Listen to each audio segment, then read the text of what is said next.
کہ حکومت وقت نے حج کے لیے فارم جمع کرنے کی تاریخ 15 جنوری مقرر کی ہے۔ 15 جنوری سے پہلے فارم کے لیے حج کے لیے فارم پر کیا جا سکتا ہے، جمع کیا جا سکتا ہے۔ تو اب چند روز باقی رہ گئے ہیں، بمشکل 8-10 دن باقی رہ گئے ہیں۔ اس لیے جو صاحب استطاعت لوگ ہیں انہیں اس جانب توجہ دینی چاہیے، اور صرف توجہ نہیں بلکہ اگر حج فرض ہے تو اسے یہ کام ترجیحی بنیادوں پر کرنا چاہیے۔ حج لازم اور فرض ہو جانے کے بعد تاخیر کرنا، کسی نہ کسی بہانے سے حج کے پروگرام کو آگے بڑھاتے رہنا،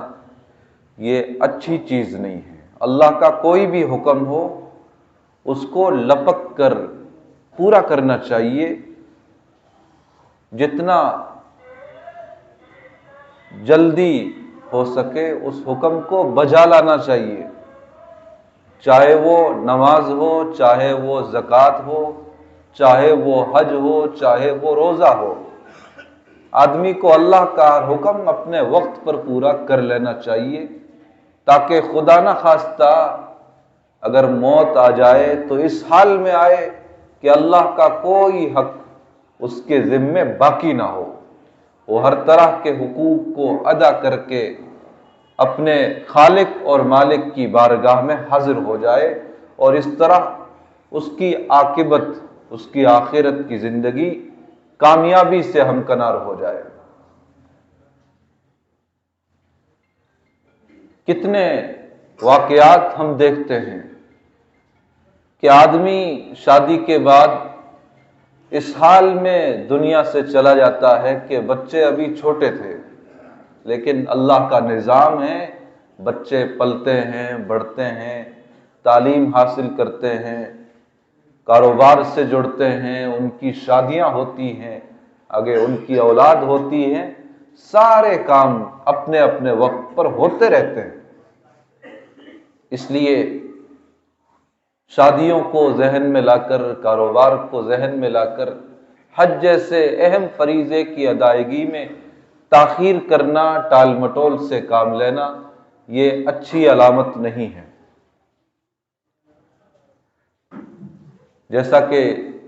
ابھی عرض کیا گیا کہ اللہ کے ہر حکم کو لپک کر پورا کرنا چاہیے، اپنے وقت پر پورا کرنا چاہیے۔ مصر میں ایک خاتون تھی، معلمہ، وہ بچوں کو پڑھاتی تھی۔ وہ موقع موقع سے اپنے بچوں کے سامنے قرآن کی آیت پڑھتی تھی، وَعَجِلْتُ إِلَيْكَ رَبِّ لِتَرْضَىٰ، اور وہ خود کہتی تھی کہ میں اس آیت پر عمل کرتی ہوں اور اللہ کا ہر حکم جتنا جلدی مجھ سے ہو سکتا ہے جلد سے جلد مکمل کرنے کی کوشش کرتی ہوں۔ اور پھر وہ مثال دیتی تھی کہ جب اذان ہوتی ہے، اللہ کا منادی نماز کے لیے پکارتا ہے، تو میں اپنے سارے کام چھوڑ دیتی ہوں، وضو کرتی ہوں، مصلی بچھاتی ہوں، نماز پڑھتی ہوں، اور پھر اپنے رب سے جو مجھے مانگنا ہوتا ہے دل کھول کر مانگتی ہوں، اور پھر دوسرے کام شروع کرتی ہوں۔ اور وہ اپنے بچوں سے کہتی تھی کہ تمہیں بھی یہی کرنا ہے،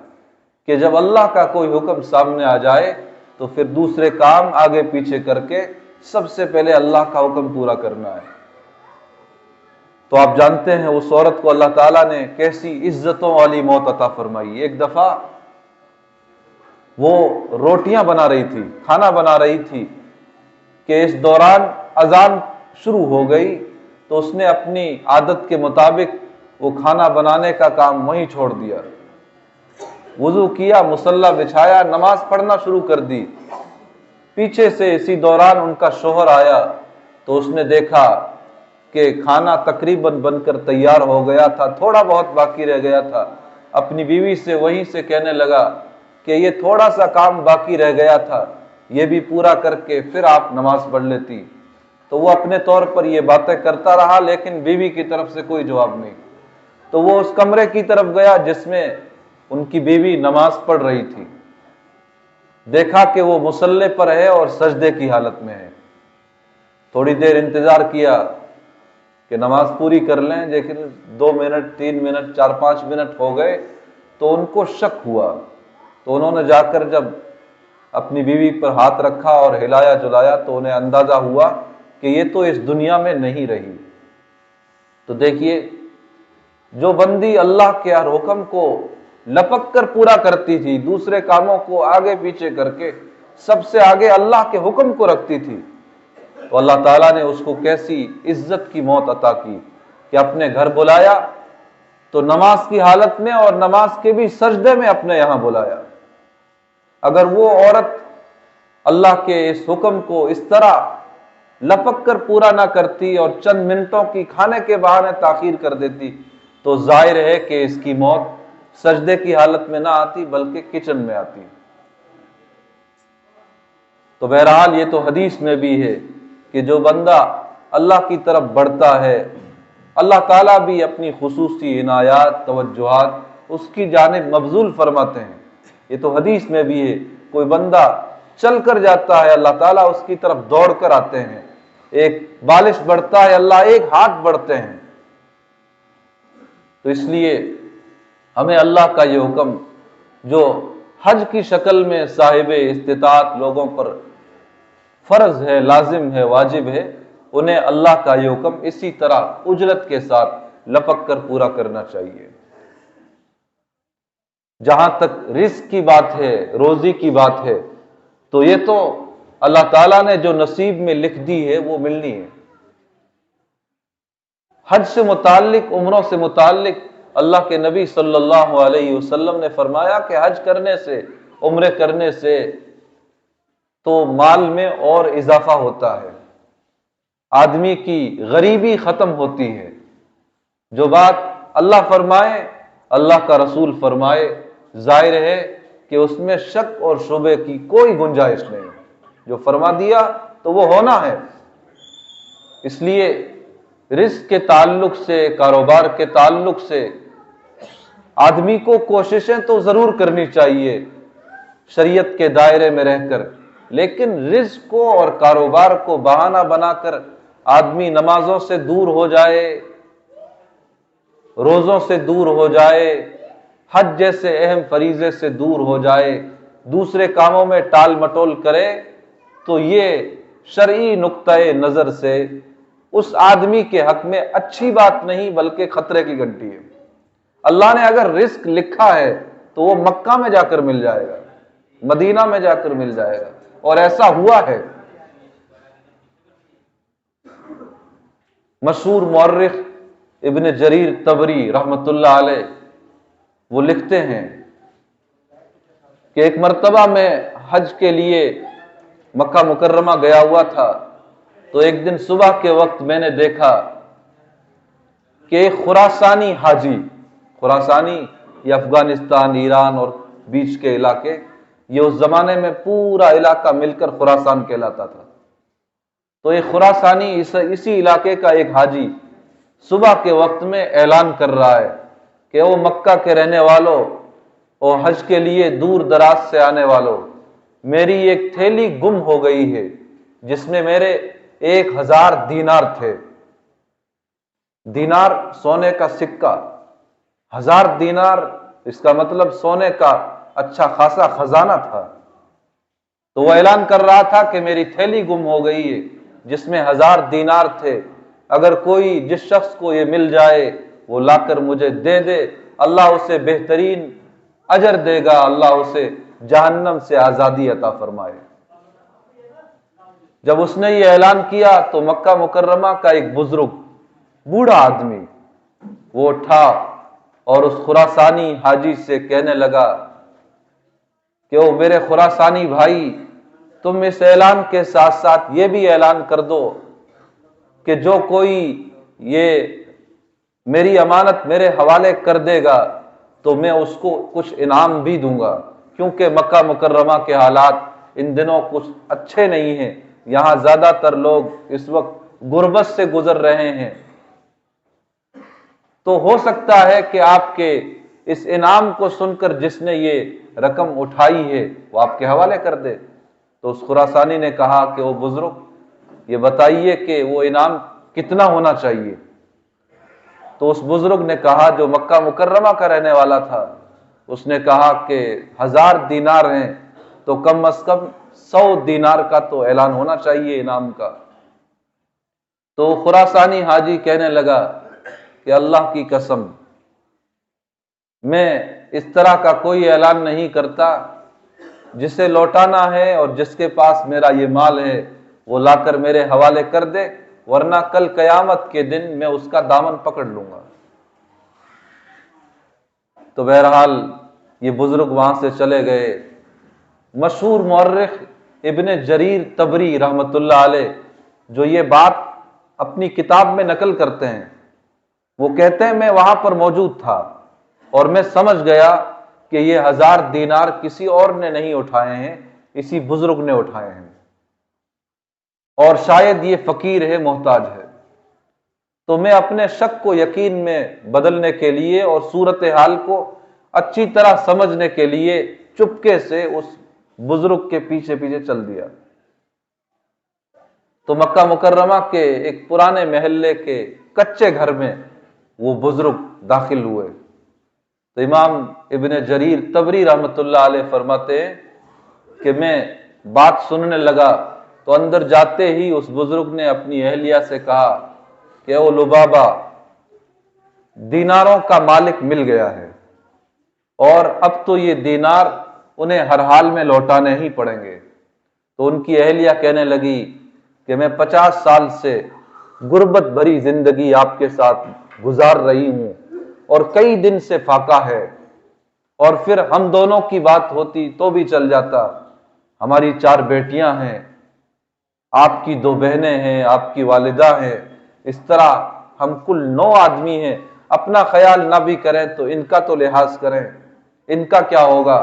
آپ انہیں استعمال کر لیں، آنے والے وقت میں اللہ دے گا تو پھر قرض بھی ادا کر دینا۔ تو وہ بزرگ کہنے لگے کہ 80 سال کی زندگی میں کبھی حرام لقمہ اپنے پیٹ میں نہیں ڈالا، تو اب جب کہ میں اپنے پاؤں ایک طرح سے قبر میں لٹکائے بیٹھا ہوں، کیا تم یہ سمجھتی ہو کہ میں حرام کو اپنے پیٹ میں داخل کروں گا؟ یہ نہیں ہو سکتا۔ جب یہ جواب سنا تو وہ ان کی اہلیہ بھی خاموش ہو گئی۔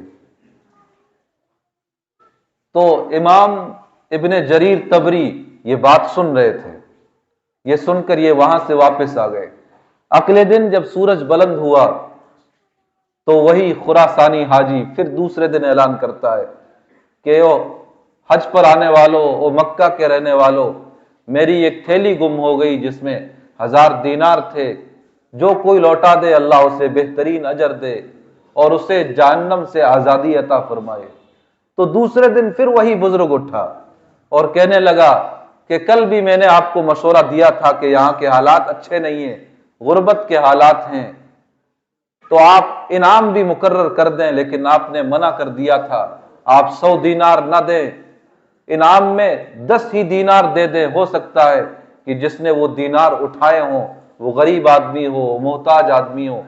اور انعام کے لالچ میں آ کر وہ یہ رقم آپ کے حوالے کر دے، اس کا بھی بھلا ہو جائے، آپ کا سامان آپ کو مل جائے۔ تو وہ خراسانی کہنے لگا کہ میں 10 دینار بھی نہیں دیتا۔ بہرحال پھر وہ بزرگ چلے گئے۔ تیسرے دن پھر اسی خراسانی نے اعلان کیا اور وہی بزرگ پھر اٹھا اور کہنے لگا کہ اگر 10 دینار بھی نہیں دیتے تو انعام میں آپ صرف 1 دینار دے دیں۔ تو اس خراسانی حاجی نے تنگ دلی کا مظاہرہ کرتے ہوئے کہا کہ 1 دینار بھی نہیں دیتا۔ جب یہ بات سنی تو مکہ مکرمہ کے اس بزرگ کا صبر کا پیمانہ لبریز ہو گیا اور کہنے لگا کہ آؤ میرے ساتھ چلو، آپ کی امانت آپ کے حوالے کرتا ہوں، وہ میرے پاس رکھے ہیں، اور جب سے یہ رقم، جب سے آپ کے دینار میرے پاس رکھے ہیں، اللہ جانتا ہے کہ ایک پل بھی میں سکون کے ساتھ سو نہیں سکا ہوں۔ چنانچہ یہ خراسانی حاجی اور وہ بزرگ دونوں ان کے گھر کی طرف روانہ ہوئے۔ اور امام ابن جریر طبری جو یہ سارا منظر اپنی کتاب میں نقل کرتے ہیں، وہ کہتے ہیں میں بھی چپکے سے پیچھے ان کے اس جانب چلا گیا۔ میں نے دیکھا کہ جب یہ بزرگ وہاں گئے، اندر داخل ہوئے اپنے گھر سے، وہ دینار نکال کر لائے اور اس خراسانی کے حوالے کر دیے۔ خراسانی حاجی نے تسلی سے اپنے دینار گنے اور گن کر وہ روانہ ہو گئے لے کر۔ تو اس درمیان امام ابن جریر طبری کہتے ہیں کہ میں نے اس گھر سے رونے کی اور تڑپنے کی آوازیں سنی، کیونکہ کئی دن سے سب فاقے سے تھے، اور جو اتنا بڑا خزانہ گھر میں آیا تھا وہ یوں ہی پورا کا پورا واپس جا رہا۔ تو بہرحال وہ خراسانی حاجی جب اپنے دینار لے کر روانہ ہوا تو کچھ دور جا کر وہ ایک جگہ ٹھہرا، واپس مڑا، پھر واپس آیا اور اس بزرگ سے کہنے لگا کہ میرے والد کا جب انتقال ہوا تو انہوں نے انتقال سے پہلے ایک وصیت کی تھی کہ میرے 3000 دینار ہیں، اس کا تیسرا حصہ یعنی 1000 دینار، اس کا تیسرا حصہ غریبوں، فقیروں، مسکینوں پر خرچ کر دینا۔ تو یہ 1000 دینار میں اسی نیت سے خراسان سے مکہ مکرمہ لایا تھا کہ جو کوئی مجھے فقیر محتاج ملے گا میں اس کے حوالے کر دوں گا، اپنے والد کی وصیت پوری کر دوں گا۔ اس لیے میں نے ویسے ہی آپ کا امتحان لیا تسلی کے لیے، دل کے اطمینان کے لیے۔ اب مجھے یقین ہو گیا ہے کہ مکہ مکرمہ میں آپ سے زیادہ محتاج، آپ سے زیادہ غریب شاید ہی کوئی ہوگا، اس لیے یہ دینار آپ رکھ لیں اور اپنی ضرورتوں میں اسے استعمال میں لائیں۔ تو وہ بزرگ تشکر بھرے آنسوؤں کے ساتھ رونے لگا اور کہنے لگا کہ اللہ تعالیٰ تمہیں زندگی بھر سعادتوں سے مالا مال فرمائے اور آپ کے والد کی اللہ تعالیٰ بال بال مغفرت فرمائے۔ اس گفتگو کے بعد وہ خراسانی حاجی حرم کی طرف چلا گیا اور یہ بزرگ واپس اپنے مکان میں چلا گیا۔ بلکہ مکان میں جانے سے پہلے امام ابن جریر طبری کہتے ہیں کہ میں جب چلنے لگا تو انہوں نے مجھے بھی آواز دی، اس بزرگ نے، اور کہنے لگے بیٹے ادھر آؤ۔ جب میں ان کے پاس گیا تو وہ بزرگ کہنے لگا کہ میں 3 دن سے تمہیں دیکھ رہا ہوں کہ تم چھپ چھپ کر میرا پیچھا کرتے ہو اور تم اس پورے واقعے سے واقف بھی ہو۔ اور پھر کہنے لگے کہ میں نے احمد بن یونس رحمۃ اللہ علیہ سے سنا ہے، اور احمد بن یونس نے امام مالک سے سنا ہے، اور امام مالک نے حضرت نافع رضی اللہ تعالی عنہ سے سنا ہے، اور انہوں نے حضرت عبداللہ بن عمر سے سنا ہے، اور وہ فرماتے تھے کہ نبی صلی اللہ علیہ وسلم نے حضرت علی اور حضرت عمر رضی اللہ تعالی عنہما سے فرمایا تھا کہ جب کوئی آدمی تمہیں بن مانگے، بغیر مطالبے کوئی چیز ہدیہ کرے تو اسے رد نہ کرنا۔ اور یہ حدیث سنانے کے بعد اس سے معلوم ہوا کہ وہ بزرگ بڑے قیمتی انسان تھے، انہوں نے بڑے بڑے لوگوں کو دیکھا تھا، حالات سے گزرے، شدائد سے گزرے، لیکن کبھی حرام لقمے کو منہ نہیں لگایا۔ تو بہرحال یہ ساری حدیث اور اپنا سارا نسب بتانے کے بعد پھر انہوں نے امام جریر طبری رحمۃ اللہ علیہ سے فرمایا کہ یہ 1000 دینار ہیں، ہم گھر میں 9 لوگ ہیں، تو 100 دینار کے حساب سے پہلے ان 9 کا حصہ الگ کیا، اور جو 100 دینار بچ رہے تھے وہ امام ابن جریر طبری رحمۃ اللہ علیہ کو ہدیہ کر دیے، اور فرمایا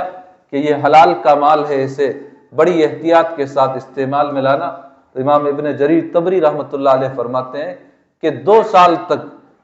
میں نے انہی دیناروں کا استعمال کیا، اور ان دیناروں کو استعمال میں لا کر میں نے خوب علم دین حاصل کیا۔ تو اس واقعے سے بتانا یہ ہے کہ اللہ تعالیٰ نے اگر رزق لکھا ہے تو وہ تو مکہ مکرمہ میں بھی مل جائے گا، اور دوسرے اگر اللہ تعالیٰ نے رزق دیا ہے تو من کی صفائی کے ساتھ، من کی طہارت کے ساتھ اسے اپنے فائدے کے لیے، اہل و عیال کے فائدے کے لیے، اور قرب و جوار میں اس طرح کے مستحق لوگوں ان کو فائدہ پہنچانے کے لیے استعمال میں لانا چاہیے۔ اللہ تعالیٰ نے جس کے نصیب میں جو رزق لکھا ہے وہ اس کو مل کر رہے گا۔ بعض ایسے واقعات بھی ہیں، حضرت شقیق بلخی بڑا مشہور نام ہے، ان کے بارے میں آتا ہے کہ ایک دفعہ انہوں نے بلخ، یہ بھی افغانستان کا شہر ہے، ایک دفعہ انہوں نے اعلان کیا حج کا کہ میں حج پر جا رہا ہوں، تو بڑے آدمی تھے، ان کے ساتھ کئی لوگ تیار ہو گئے، لیکن جس دن صبح کے وقت روانہ ہونا تھا اس دن حضرت شقیق بلخی رحمۃ اللہ علیہ نے اپنا پروگرام بدل لیا اور یہ فرمایا کہ میں حج کے لیے نہیں جاتا، میرا پروگرام کینسل۔ تو لوگوں میں بڑی چیمے گوئیاں ہوئی، کسی نے کہا کہ نیت بدل گئی، کسی نے کہا کہ اللہ کی طرف سے توفیق ہی نہیں، جس کے منہ میں جو بات آئی، جس کے دل میں جو بات آئی اس نے کہی۔ بہرحال سب حج کے لیے چلے گئے۔ وہاں ایک اللہ کے ولی نے خواب میں دیکھا کہ فرشتوں کا ایک مجمع ہے، اور فرشتوں کے مجمع سے اس کی گفتگو ہوئی، تو پوچھا کہ اس سال جو حج کے لیے لوگ آئے ہیں ان میں سے کتنوں کا حج قبول ہوا اور کتنوں کا رد ہوا؟ تو فرشتوں نے بتایا کہ اس سال سب کا حج قبول ہو گیا ہے، کسی کا رد نہیں ہوا۔ تو خواب دیکھنے والے نے پوچھا کہ ایسا کیسے ہو گیا؟ تو فرشتوں کی طرف سے جواب ملا کہ شقیق بلخی رحمت اللہ علیہ کے حج کے صدقے میں سب کا حج قبول ہو گیا۔ بہرحال ان کی آنکھ کھلی تو بڑے حیران تھے کہ شقیق بلخی تو آئے نہیں، لیکن پھر خیال آیا کہ کہیں چھپ چھپا کر نہ آ گئے ہوں، تو انہوں نے اور لوگوں سے معلوم کیا، تحقیق کی، تو پتہ چلا کہ آئے نہیں ہیں۔ جب حج سے فارغ ہو کر وہ اللہ کے ولی اپنے علاقے کو لوٹے تو وہ سیدھے بلخ آئے اور شقیق بلخی رحمت اللہ علیہ سے ملے اور یہ سارا خواب سنایا، اور آخر میں کہا کہ مجھے راز بتاؤ کیا ماجرا ہے کہ آپ تو حج کے لیے گئے نہیں اور آپ کے طفیل سب کا حج قبول ہو گیا ہے، تو مجھے ماجرا بتاؤ، راز بتاؤ، آپ حج کے لیے کیوں نہیں گئے؟ تو شقیق بلخی رحمت اللہ علیہ نے فرمایا کہ حج کا پروگرام تو طے تھا، اس کا اعلان بھی کر دیا گیا تھا، لیکن جس دن صبح کو حج کے لیے روانہ ہونا تھا اس دن صبح کے وقت میں نے دیکھا کہ ایک جانور مرا ہوا ہے، اور ایک عورت آتی ہے اس مرے ہوئے جانور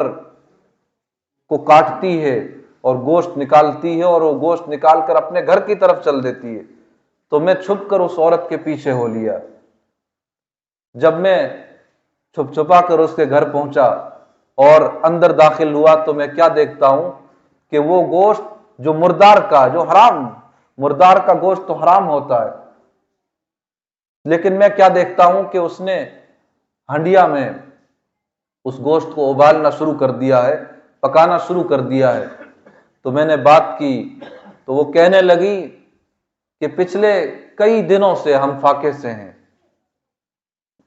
10-15 روز سے ہم فاقے سے ہیں، اور اب صورتحال یہ تھی کہ اگر میں یہ کام نہ کرتی تو جان کے لالے پڑ رہے تھے، تو اس مجبوری میں مردار جانور کا گوشت ہی کاٹ لائی کہ ہمارے ساتھ تو جو ہونا ہوگا ہوگا، ان بچوں کی جان تو کم سے کم بچی رہے۔ جب یہ منظر میں نے دیکھا تو وہ جو حج کے لیے زیادہ سفر تیار تھا، جو رقم تیار تھی، وہ سب میں نے لا کر اس عورت کے حوالے کر دی